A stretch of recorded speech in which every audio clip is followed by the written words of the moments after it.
My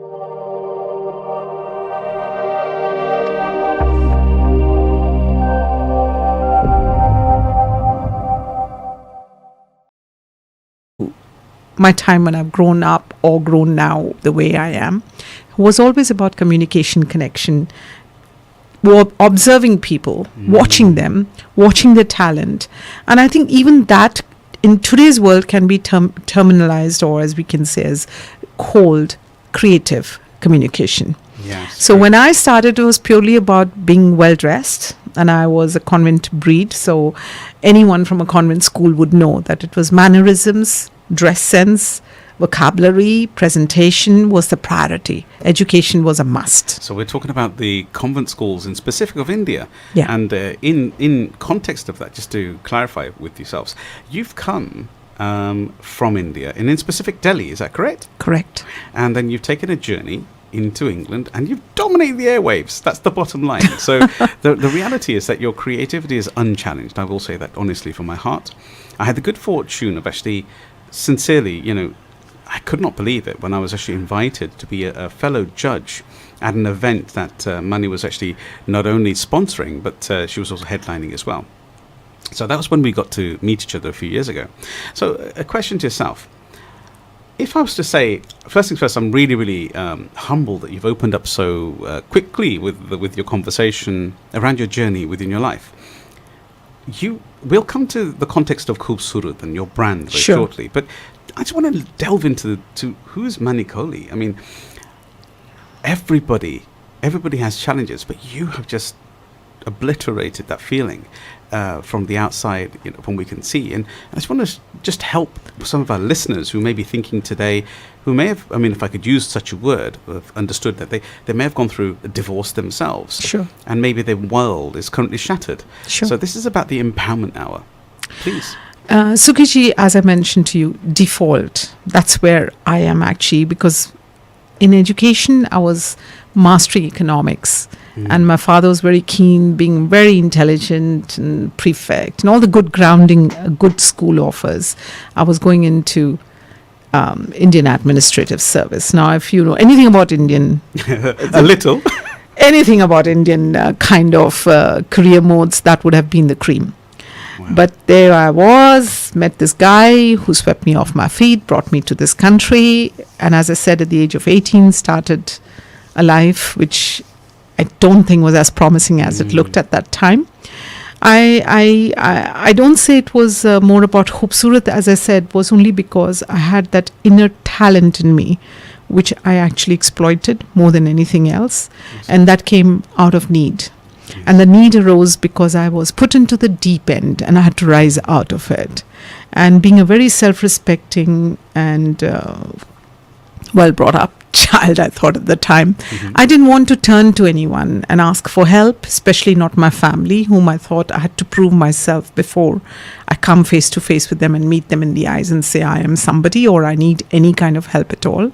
So because I was always constantly coming back with some beautiful clothes that I used to wear, I got this whole following of women in the so-called social circle who would come up to me and say, "Can you get this made for me?" Wow. And really speaking, there were no clothes. Even in India, we were dependent on tailors. There was no such thing as designer aspects, which are so, sadly, very loosely thrown around as a statement now. Yeah. In our time, we had to actually go to what we call a couture level from scratch to finish. And I did that. And I must say, I was lucky enough to come across these very good artisans, craftsmen, and people who knew and valued handwork, starting from even the weave of fabric. So there was a lot for me to exploit out of India, bring it back and sell to the people here, because they could connect. They had left as a migrative society. They knew what they'd left behind, and they were aspiring to wear it here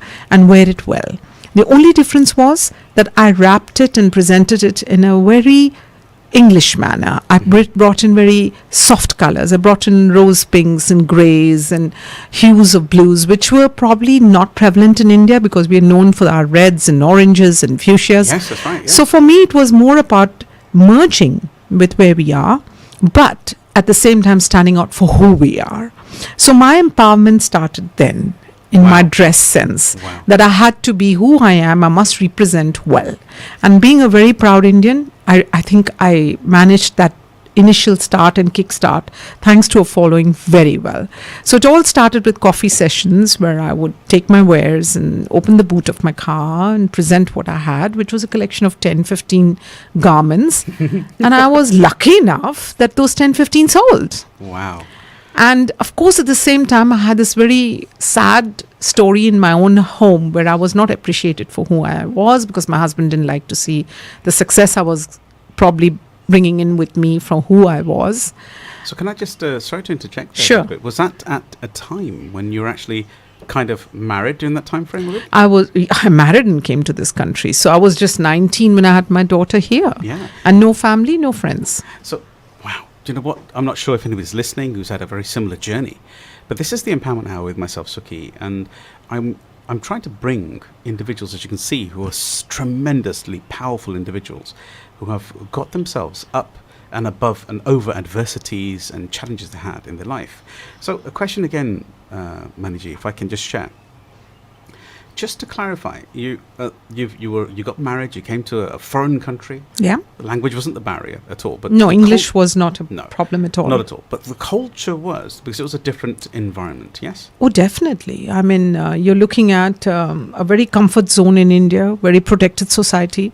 Here you're out there looking and fending for yourself, always watching over your shoulder to see who's coming to get you or who's with you and who's not with you. Basically, I had no friends. And to have just the one person whom I put my entire life at stake was my husband. And it didn't work out. And because it didn't work out, I had to do something to make it turn around to provide a better future for myself and my children, because I had a daughter by then. Bless you. And 8 years later, my son followed. And that was purely according to the old adage of, the old generation who used to think if you have a boy, give another child a chance. Mm-hmm. If you have a boy, you'd have a good heritage line to carry your family forward as a legacy. I had a boy, but I think he was more the decisive factor for me to end my marriage. It wasn't more about remaining within the folds of a marriage, which was not providing any security, any binding, any kind of respite to me as a woman, as a wife, as a mother. So I had to break from that mold. That is just so hard, but also so empowering within itself. Such a great decision to make, because I'm sure there's many listeners on this on our radio show, which happens internationally. They're going to take some serious merits from this, and to realize that basically, I think it can only go so far before a person says enough's enough. And Sukhi, I'm sorry to say this, but I know there's a lot today when we talk about divorces and breakups and single parent. In 1979 and 1985, when I finally broke from the realms of a marriage or a married household, it was unheard of in the Asian fields, and my parents certainly didn't want to hear the word divorce in the house. Sure. So I had to fight not just the people around me or the social strata or the society or my parents. It was also about letting my children know that I'm going to be able to take care of you. I know you're a little young to understand that marriages break up, but they have probably now understood it after so many years. But at that time, all they could do was just look up at me and as a provider, And trust. as an emotional support system around them. But I had my parents who helped me. And I could only go to them when I said to them that I've managed to get onto my feet, but when I get my first roof over my head is when I want my children to be looked after by you. I can't trust anybody else in this world with Wow. my kids. So that's the kind of, in those days, help that I could seek was purely emotional. It's something to just that little tenderness of looking forward to. True. That energy with possibilities of hitting your targets, and then obviously having your parents possibly to come. So I actually assist found as a well. positive mold in being an Indian. And being able to sell to the British Asian something that I could build from India, bring and keep my connectivity with my children who were there with my parents, meeting them every month, because my traveling was pretty strong. There was no such thing as imports in those days for Indian suits, because there were no such thing as ready-made garments. Wow. I was pretty much the pioneer Yes, of absolutely. ready-made garments, and that's when everybody else came on to the bandwagon. Much later, actually. The bandwagon started only 10 years ago. So just to pause there, then, just there's a lot of individuals here in Peterborough who are actually in the same space with reference to when it comes to ready-mades and garments that are being sold.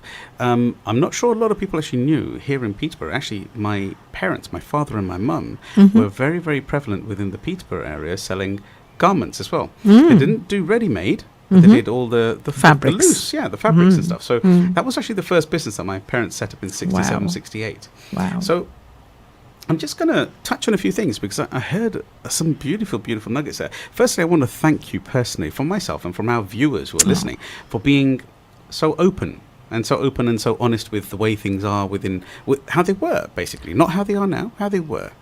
Sukhi, today's environment allows you to be a little bit more interactive with your listeners. People tend to have experienced a little bit more and are probably more open about the way of life and are more receptive to changes. Bless you. The only thing I feel very different from then and now is challenges.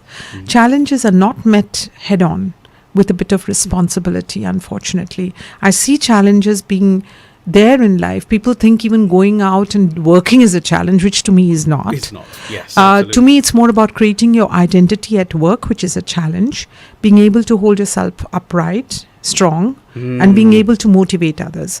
I think for me, that is more of a challenge. I don't think the challenge comes from the fact that you're a provider. In today's day and age, there are so many single parents who are providers. I'm probably just one of the many in history. But it doesn't mean much to me. It means more that I've been able to sustain. For me, I've been able to sustain these 40 years of climbing step by step the ladder. Yes. And having even reached, I never say I've reached the pinnacle of success, because you do not know what more is round the corner in life. So I can't take what my state or situation today is for granted. I have been lucky. I have been fortunate. I have been probably rewarded and awarded for what I have done so far by not just, people saying flattering or glorious words to me, but by my customers who mean a lot to me. Customers who have come to me when they themselves were single women, who got married and brought their first outfit from me, who bring their now not just daughters and daughter-in-laws, but their grandchildren to me. Wow. And I don't think there's anything Legacy. more creditable than that, more appreciative than that. And I to me, that is a satisfaction. I'm going to tell you now, this is an absolute glorious comment there of a generational legacy. Fourth generation now. Fourth generation legacy. Yeah. When I posted this out just earlier on, I sent it out to all of my community and communication that we're going to be introducing and interviewing the Mani Kohli. Oh. And I've already got a text back just before I left here from Gerd. I'm not sure if Gerd's watching tonight, but Gerd Tour, which is actually around the corner. He owns Hanson's Estates. And he mentioned, he goes, "Whoa, my wife knows her really well, and she shops there as well." So it's really lovely. So, Sukhi, I do have a lot of customers who have come to me from Peterborough to London to shop with me. Yes. Oh. And I have not just initial members, and I have to tell you, there's a lot of well-established Pakistani community yes. who has been generously donating to my purse strings here, to my business. Wow. So I have grown because of that appreciation, and I'm so relieved that I'm actually coming here, and I'm hoping that there would be a few listening out there. I just want to say a huge thank you to them and let them know that, you know what, I couldn't have made it without your support. Oh, wow. How humbling is that? So all of the Pakistani community and the Asian communities are here in Peterborough actually helping Mani, and in the sense of indirectly by buying her product. Obviously, they think that she's helping them by giving them such beautiful, beautiful garments to wear. But she's saying thank you. So there you are, a little thank you. So if anybody wants to jump online and get in touch with ourselves, don't forget it's Salaam Radio on 07745 278 978, and that's the WhatsApp contact. Or ring the office directly, or the show, which is 01733 602 133. And if you're listening on radio, you'll be listening to 106.2 FM. Alternatively, we're here with Mani Kohli, the actual founder and originator of the whole Khubsurat collection brand. That's the whole international brand. We're really, really humbled to have her here in little old Peterborough. And if you're watching live on Facebook, because it started to work perfectly okay again, so Facebook Live is backup team, and that's on Salaam Radio Facebook page live, and also Salaam Radio YouTube Live. So do tune in, and you can see the beautiful energy that I have in front of me. Hey, look at the cameras, right? Okay, so just a couple of things that I noticed. Now, a little bit of history that I understand from yourself here, Mani, because the story is just impeccable. It's just an unbelievable managing journey. But people who don't really know the Khoobsurat brand, I mean, they'll be listening here. They probably think that ready-made is whatever they buy in the local Peterborough shops or their local shops. Yours is much more orientated around unique pieces and couture. Your love, the way I see this is when I look at your collections, I see this unbelievable amalgamation of Western UK markets and American markets, as well as the beautiful authenticity and karigari. Now, karigari is the workmanship, the workmanship of India and Eastern environments. And actually, I kind of see you as a bit of an upholder of heritage. Oh, well, why not? Because we have a very rich, very enriched by various cultures that have molded and framed and really, and I must say, enriched the whole craftsman era, from Mughal dynasty to what it is today. Even digital economy has brought in so much onto the palette for an Indian craftsman, and how quickly they've adapted to it. And I've had to keep pace. And it's kind of, I'm slammed both ways, by the way, because having your own production unit, where I was the first one to have a pen and paper and sketch things out and tell them this is how it is. And trust me, in my line of trade, if I sketch, that line will be followed to the T. To the T? Can you imagine? So if it is crooked, it will be crooked. So I'll have to set it right. And in today's digital medium, I tried my hand at all these various CAD and stuff like that. Apps and what have yous that, you go to try this, it'll work for you. But when I showed it to my karigars, the workers, the craftsmen, all the people in the factory, I have a very old unit in Lucknow who's been working with me for the last 46 years, literally, before me, my family. And I just brought them on, and, they would look at it and say, Ye kya hai? This is not something we understand as your sketch, your format, your drawing. This doesn't represent you. It's too technical. We don't understand it. Can we have your sketch with your notes, with your little references of colors in there, and how you want it placed? And that's what we would like to follow. So today as well, I'm afraid whatever you may look at in the phones and formats, it's hard work for me because I'm having to listen to my customer who comes in with these references. And I tell them, sorry, I can't actually imitate any of what you're showing me purely because I have a brand which is homegrown. It's totally our own. We are not looking at any middlemen out here. It's me who hears you and talks and translates to my workforce. And that translation, if it is correctly presented, you will have your dream outfit. If you do not converse with me and tell me what you want, except for a picture, it's not going to hold, because I'm a personality developer. A woman walks in, I read her. The minute she walks in, I know what she's good at. Wow. I've never wasted her time. I've always taken her to the pieces that look flattering on her. And I probably am known for it. I've just become sort of a person you have to connect with, and I won't waste your time. That's how it is. Sometimes I feel I'm very cheap. I should have raised my prices way high and probably made more money. And, I hear about people really rolling in money in this trade. For me, it has been more, I think, a labor of love. Labor of love and passion, which I've just grown and appreciated. That's all that has mattered to me and maintained and sustained. If any of you listeners are listening, you can understand that what we've got here is we've got somebody who really truly cares about their customer and the customer's journey, the customer's understanding of what they think should look good on them, but also has the experience of understanding of how to drape somebody, how to actually look at the body style and say, this is the best way to look at it. And then a third element, which is just totally unique in this industry, where somebody's actually turned around and, I'm sure, inspired many and thousands on this planet, but actually inspired by the original houses of Lucknow and places like that, which we're going to touch on in a second. Sure. Lucknow is a city in India, and we're basically taking the hand stitch, which is all about the hand stitch garment, into a translation which is uniquely seen as Mani Kohli. True. So why Lucknow? Lucknow because I got married in Lucknow. So I was introduced to, believe it or not, to the entire old city and the craftsmen by my husband, ex-late husband.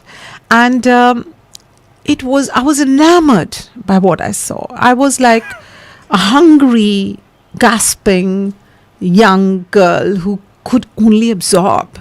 Wow. And I think I was a sponge which totally, I think there was no limits to how much I could soak in. And all that registered, and that format never went away. Till today, I still have the same. I'm telling you, Mani, I'm going to, if anybody's listening, I'm really sorry they're going to have to stop the show there because we've got the first half coming up. And in about another 30 seconds, you're going to have 4 minutes of adverts, and then we're going to come straight back with Mani Kohli, the founder of the whole Khoobsurat collection brand. I am truly intrigued. I am absolutely blown away by the love that we're sharing here. So after the break, we'll come back and we'll talk a bit more about your Lucknow connection and how you have actually translated people's visions and dreams into their ideal and perfect environments. Okay? Absolutely. So thank you very much, Mani. So if anybody just wants to connect, it's Salaam Radio with your host, Sukhi Wahiwala. See you soon. Hi team, this is Sukhi Wahiwala once again, inviting you back with Mani Kohli on our amazing Empower Hour show every Tuesday evening between 7 o'clock and 8 o'clock in the evening. This has been a treat, I'm telling you. I've got some people who are liking it in the groups, etc. Please interact if you want to. We have greatness in the room. We have Mani Kohli, who is the absolute founder of the global brand Khoobsurat Collections.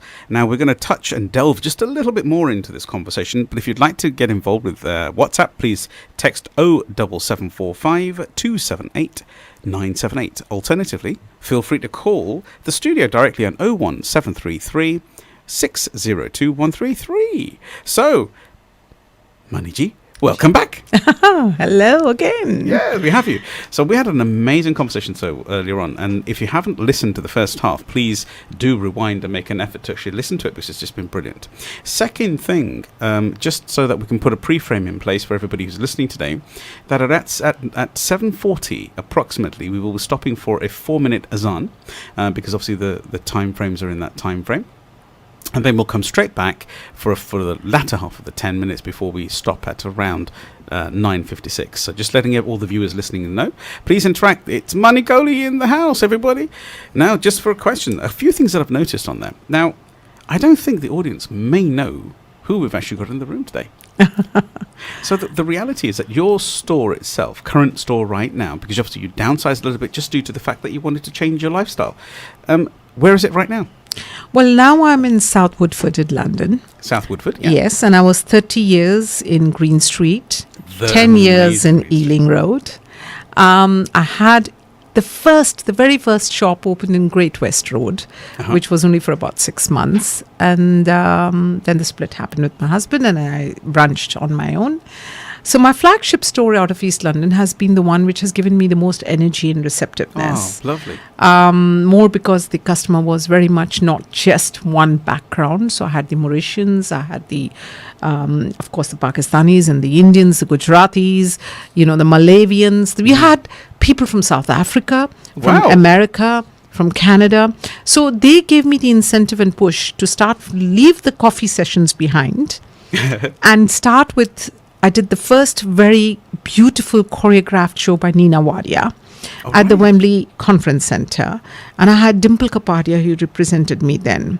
The Dimple Kapadia? The Dimple Kapadia. Wow. Unfortunately, I have nothing to show for it because I couldn't afford a photographer. I couldn't afford PR and publicity.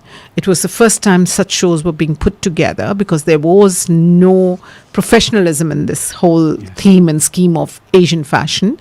So we brought it in. So I started a little school of teaching students and bringing them in. And we did the very first show for the India Tourism Board by invitation to do the Himalayan Splendor, where I had 17 girls and boys out of the schools whom I trained to do the first ever fashion show in Battersea. Wow. And it was attended by 40,000 people. Are you... the record has still not been Hang on. Let me just rewind. I'm not sure everybody heard that. 40,000 people. 40,000. And It is true. Was that over a period of days or something? It was just 2 days, and it was blown away, and nobody had seen a show like that. Well, I don't think the industry will see a show like that again. And what year is this again? And I'm looking at 1991. Wow. So this is pre-social media, team. Everybody's listening. This is true marketing by evidence, by people realizing that they actually really love the work from what has been displayed and what's been described to what's actually been worn and draped by the models at the time. Oh, yes. Working with people like Dimple Kapadia. Yeah, we had other Bollywood Bollywood stars singers? like Malaika Arora, who was really Yes. new at the time, but she was the V sound, who was so electric and very sexy and oomphed and all that, and I was pretty much geared for it. So, and in those days, that's it. Khubsurat was a word that had to be used for all the entities which were Bollywood stars, and we had some Hollywood people. Come And on we then, we had have to have the the names. Bendit Like Beckham film was also done by me. What was Gurinder Chadha? Gurinder Chadha's film, Wow. where I was the costume designer. So we have had amazing breaks. Do you understand who we've got in the room, team? Yeah. This is Mani Kohli in the house. Yes, and it didn't stop. I even got selected to dress Theresa May when she was still the Secretary of State at the brink of the elections, and she became the Prime Minister. So you dressed Theresa May Yes. for a cover shoot. We did what we call the Asian Women Achievement Awards, which is the most sought after awards for women empowerment. And I was nominated for it. Amazing. And I got the opportunity to dress her up. I never said no. And in a matter of half an hour, I had to find something to make her absolutely presentable. I think did I miss that? Half an hour, you said. Half an hour. You had half an hour. to Half an dress up. hour. And you've got such a prominent. That's figure. the only time she could take out to see me. Oh my goodness! So Yeah. How did you manage that? We managed. I think my experience counts there. And she was on the front page of every newspaper, television, you name it. She made such an impact. Such an impact. And then we had Mylene Klaas, who's the pianist and the well-represented face of Marks and Spencer's, and a brilliant singer. And she was another one who made it to the first page of everything. Wow! I did Bollywood Dreams, the actual stage theatre. So that's the Stage Theatre in West End, right? That's right. amazing. Bollywood Dreams itself. So what era was this again? Remind me, because I'm forgetting about this. Really? Yeah. No, it's the early, should I say 2000? Good. Yeah. Good. And then we have moved on since then. Then I spent more time actually spreading my wings across the subcontinent. Went on to America to build 3 stores there, one in New Jersey, one in Long Island. And then we had a little studio in Manhattan, which was then manned by my daughter. Oh, amazing. And in the meantime, at home, I had to bring down the 2 stores to just the 1 flagship store in Green Street because it got too busy. People want too much of my time. I couldn't give enough time between Ealing Road in Wembley to Green There's Street. only one Mani Kohli. I wish we had multiples. I could have made more money. And I'm sure everybody sitting here laughing about that. This is amazing. Well, can I just share? We've got an amazing comment by Pavinda, and she's saying an amazing interview. Maniji and Sukhi, inspiring words from a wonderfully humble person Oh, thank who you. has used her own experience in life to enrich and empower the lives of others through the relationships that she has with people, having a great sense of clothing, identity, great words of wisdom. So Wow. thank you for interacting there. Thank you. Do communicate, and I hope you can see us and hear us pretty well there. Sorry to disturb you there in the middle of No. mid-flow, but I'm still intrigued by these amazing designs that you come up with. I mean, I know you've draped and dressed seriously from royalty. But that through was to celebrities. purely because I believe in a certain personality and personality vibes. For me, it's not just about putting people into good clothes. Mm-hmm. It's about whether the people can carry those clothes with their personality. Matching. So it has to suit an identity. It's not, I may wear a sari beautifully, but a person next to me may not. So I have to find something that they would show off equally well, and they should identify Khubsurat when they dress up. Khubsurat means beautiful. So if a woman doesn't walk in looking beautiful, my purpose is defeated. So I have to make a woman, and a woman can be so confident when she's looking good. She has the whole room mesmerized. She has people, an audience mesmerized. It boosts her confidence. It brings in the zenith in her. So why shouldn't I be the one to attribute to it? And I've always made it a point to do it. Beautifully said. And, whether it's a bride or now, and I must tell you this, Sukhi, I love women of the 50s, 60s and 70s. They have done away with all their duties of bringing up children and rearing them and getting them married, education, homes and their husbands and families. Now they want to be themselves. And, the opportunity they give me is tremendous. That is so beautiful to hear. Tremendous. Yeah, that's so beautiful to hear. To actually dress and give the generations, the senior generations, more identity, or actually identify themselves and really connect with their inner self. So we are actually going to take a little break very shortly with very shortly, just for a very short 4-minute break with the Azan. I am so proud to have you in the room, I really am, because when we talk about people who have empowered individuals, it's a little bit more powerful than that. It's not just empowering. It's about you've actually unlocked individuals. You've opened them out to their own self. I've done my best. And my whatever passion and talent I had developed, I had to let it go to people who are deserving of it. God bless you for that. So we're about to stop very shortly for an Azan, and we'll come straight back on the Empower Hour with myself, Sukhi Wahiwala. You're listening to Salaam Radio, and it's now time for Maghrib Azan. This Azan is sponsored by UK Islamic Mission, serving humanity since 1962. Allahu Akbar, Allahu Akbar, Allahu Akbar, Allahu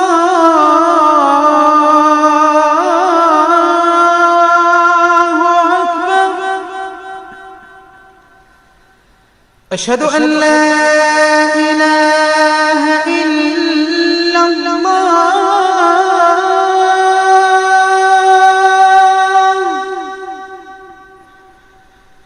أشهد أن لا إله إلا الله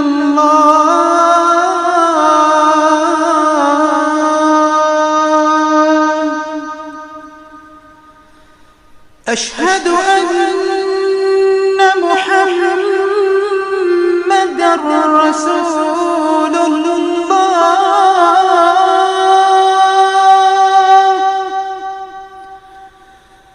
أشهد أن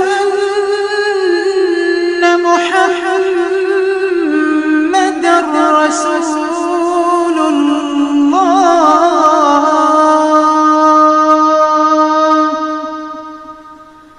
حي على الصلاة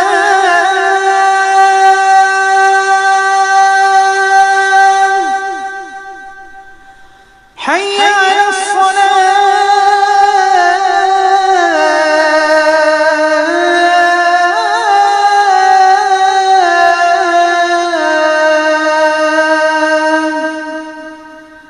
حي على الفلاح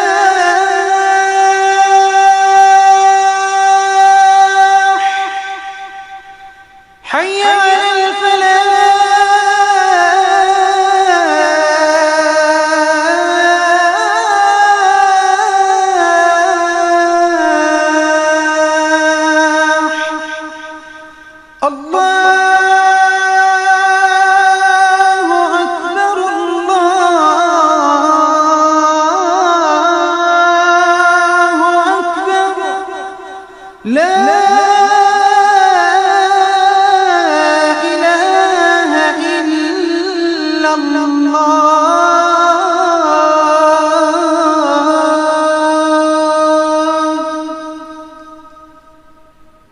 الله أكبر الله أكبر لا إله إلا الله الله أكبر الله أكبر لا إله إلا الله.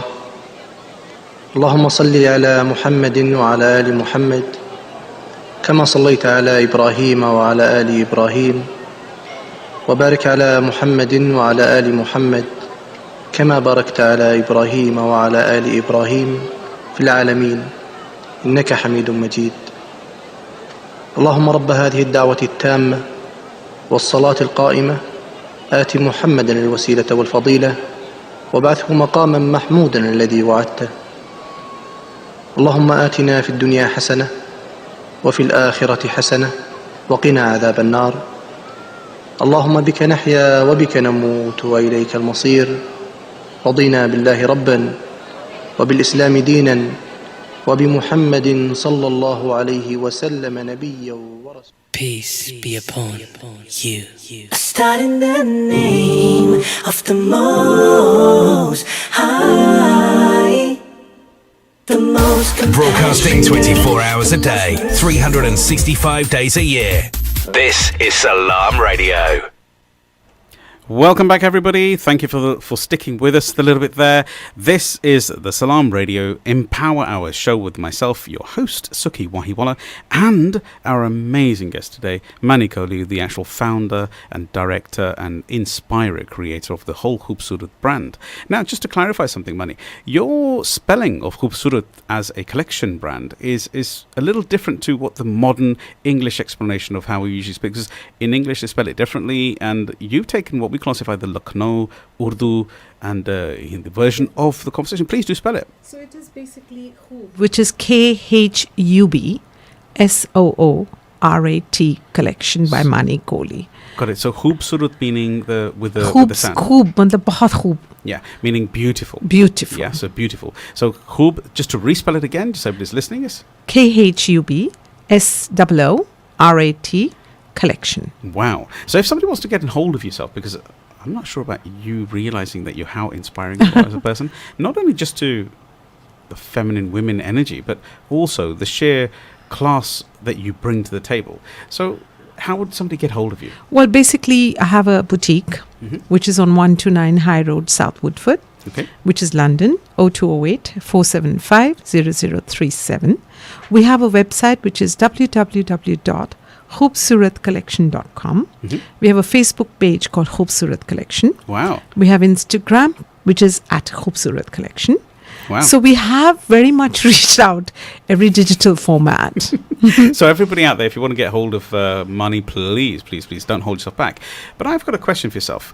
Mani, one of the SMSs that just came through a moment ago said specifically around, what is karigari? You know, because you're talking about karigari, which is Well, karigari is actually workmanship. It's workmanship, which unfortunately, which is today's terms, is a dying art. Wow. We had people who used to do zardozi. Zardozi as a word is not understood. Zar means sui. Dozi means dhaga. Wow. So zardozi actually was one thread tied into the actual weave of the fabric. So zardozi work now is more or less extinct. So zardozi, just for the English listeners, that would be basically needle and thread. Yeah. But then you had tapestry. You had the French doing the tapestry. The English knew, and the nuns knew what petit pois embroidery was about. So this is all related formats. Whether you look at the English terms or the French terms or the Indian terms of zardozi, it was still means the same thing. And this is all hand work. And it's very intricate and very time consuming, a lot of patience needed. And probably in those days, because people had the time and energy to expand, it was probably even built higher on the formats of French knots, adding small beading into it. But now we don't have that. And I really want to stick to this craft by upholding my belief in the fact that this zardozi work, the chikankari, which is kakori. Kakori is another when two fabrics are appliqued together and hand stitched together. Pleated meaning they're folded together. They're appliqued. They're stitched on top of each other in their transparency and bound by a single piece of hand work with sui and dhaga, which is needle and thread. Now, these are dying arts. You don't have them.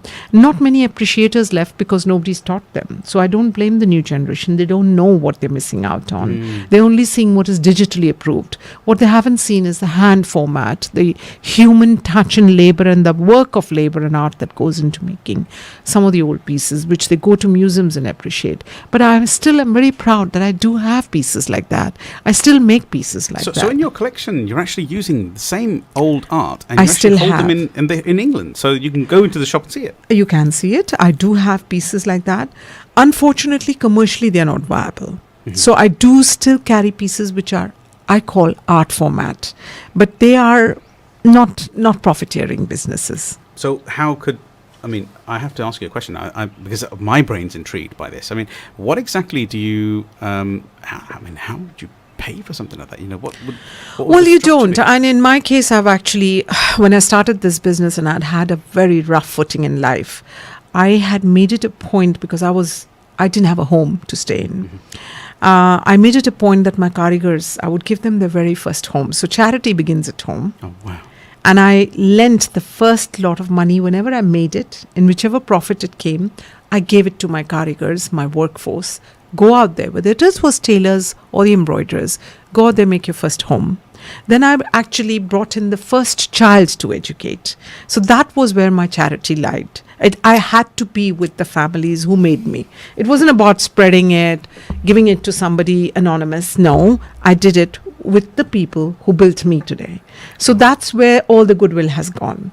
And I'm very happy that when I see them progressively looking at me and, they've never turned me down because I have the same workforce working for me in 40 years. Nobody's changed. There is an example within yourself. I mean, how you could invest in other countries by actually taking their expertise, their love, their joy, and also reinvesting it back into them. Absolutely. And taking, first of all, giving them a house, a home, but then moving it one stage further and taking their first child to ensure that they're going through an educational position.